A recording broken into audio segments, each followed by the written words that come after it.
Another thing that I wanted to also get a sense on is like you're talking about a lot of ventures that you've invested in. Sakshi is a brand that you've invested in as well.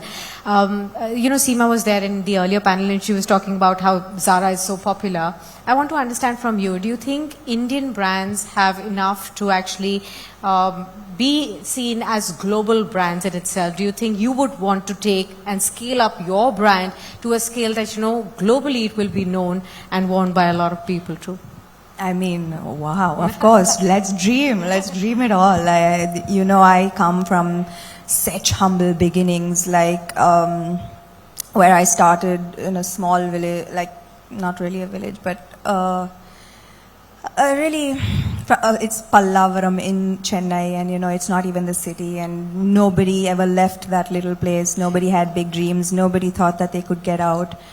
And I'm sitting here today talking about my business ventures. So I dared to dream, and I will dream that big as well. Okay, wonderful. But also, you spoke about challenging and breaking stereotypes. Being iconoclastic, sometimes these things are easier said than done. But you've managed to do that with, like you said, no real mentor at the start of your career.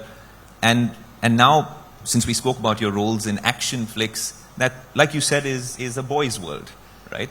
Is that something that you think of consciously, saying, I have to do this? Because you have a public image to maintain. Or is that something that just comes naturally and you're, like you said, walking the talk, being your authentic self? Yeah, when I speak about authenticity, it needs to translate into everything I do. I feel very responsible when I pick the roles that I need to play, and I feel that it needs to be a fair representation of women in society today.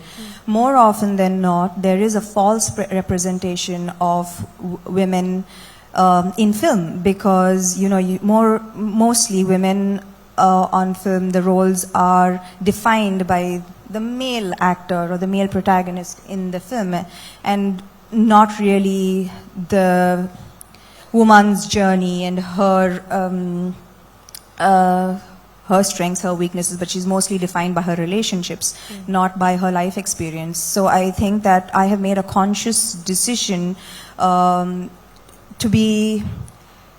pick roles that fairly represent women in society today. But can I ask you... As well as the brands that I... Yes, of course. Exactly, Consistency. But I'm saying, do you think that's changing though? That narrative is changing? It's 2024. We speak of so many modern trends and values and ethics. Is that changing now? Sorry that I'm going to have to come back to Honey Bunny, Citadel Honey Bunny often. So in an action... usually in an action film or a series, you have the male protagonist and you have him use a bunch of sleek guns and doing a lot of slick action and saving the day, mouthing all the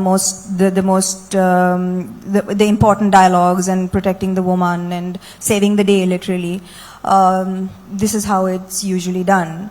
And Citadel Honey Bunny has me throwing equal punches, taking equal punches, saving the day as much as the hero is, and just being given an absolutely equal playing field in an action genre, which is hardly ever the case. So yeah, we are moving forward and it is important, but having said that, the number of roles that I am offered and the number of projects that I'm doing have now become so far apart simply because of this conscious decision to stay away from the flower pot roles. Yeah.